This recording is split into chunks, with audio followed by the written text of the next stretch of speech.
ফজরের আজানের পর একটি দোয়া 40 বার পড়লে আল্লাহ গুপ্তধন দান করবেন।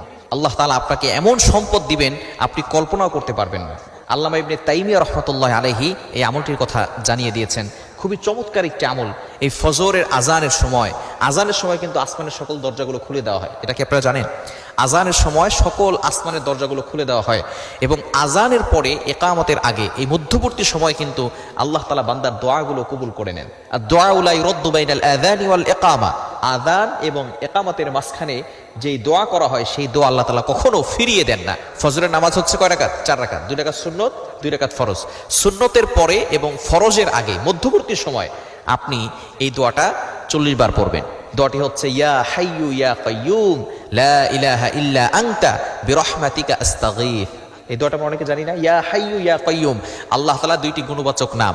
এই 2টি গুণবাচক নামই আল্লাহ তাআলার ইসমে আযম।